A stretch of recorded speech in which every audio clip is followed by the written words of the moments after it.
In your next chapter, you actually talk about how people can find their true talents. Tell us how people can do that. Sure. So rather than to simply accept what other people tell us we're talented at, it requires a little more self-awareness. And so we talk about sort of self-diagnosing our talents and surfacing them simply by getting out and doing things, so taking action, right? And this, of course, comes from Drucker, but the idea is to start with a set of assumptions or expectations around whatever your activity might entail.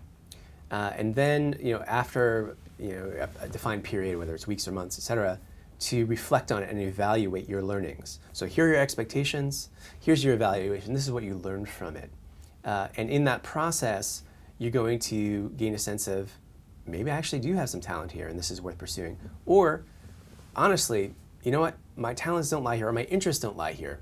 So therefore I'm going to move on to another activity. Maybe you want to learn how to code, and you learn some of the basic chops of coding and certain languages and so forth, and you find that you really like it. It's doing deep work. It's allowing you to develop your mind and creativity in ways that you hadn't seen before.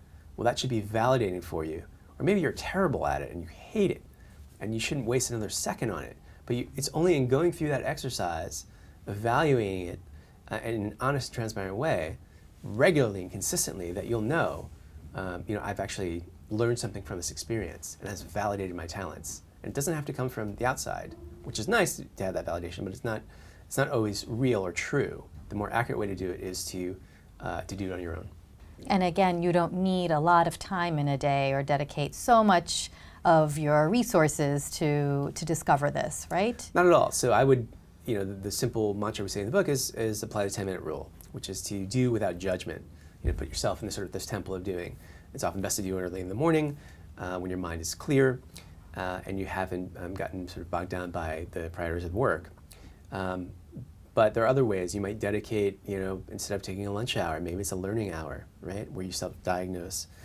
Or perhaps it's a block of time in the evening every day.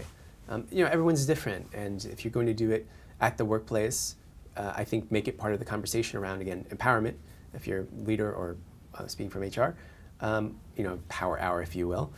Or if not, define a period when you can, maybe have an allocated space in your office where it's sort of a learning lab or a talent exploration lab, this sort of thing. And so it's again, it's being a little unconventional about it, but the benefits, for an employee to discover what they really enjoy are immense. Yeah. And this is very different than what we are hearing conventionally, what the experts tell us, right? We have to spend 10,000 hours to reach a goal or follow a certain career path. But you're saying that, hey, we could spend just 10 minutes or maybe an hour a day. Yeah, and it's not, a knock on Malcolm Gladwell. We respect him and think he's a brilliant packager of ideas. But the science largely debunks this idea that you have to practice for 10,000 hours. Well, why does it do that? Why is that, in fact, true? It's true because talent is not equal across the board, right? And so certain capacities, maybe your capacity as an interviewer, for example, vastly better than mine, right? Maybe you were born with it. Maybe not, I don't know. But I imagine to some degree you have certain talents, and myself for that matter, that need to boil to the surface or bubble up. And so the way we allow that to happen, rather, is to pursue a lot of things and figure out what we like to do and find that we were born with these incredible gifts. Each of us are, right? Infinite potential. And maybe it's only 100 or 500 hours or whatever it might be. It's different for every individual to gain a level of competency, right? I have no desire to be a classical violinist. At one point, I did play the violin, and I realized quite quickly that I didn't enjoy it. And so, it's a silly example, but there are other things that I do that I think are, that I've become incredibly successful at. But again, it hasn't required 10,000 hours, and this silly idea of madness of mastery. Instead, it's a fluid core of skills that I have innate talent in. I've been able to surface them by pursuing different activities in the office and outside the office. And that has endowed me with or imbued me with the spirit of, again, curiosity and this constant sense of growth. Not accepting sort of where I am with the talents, but what I want to become.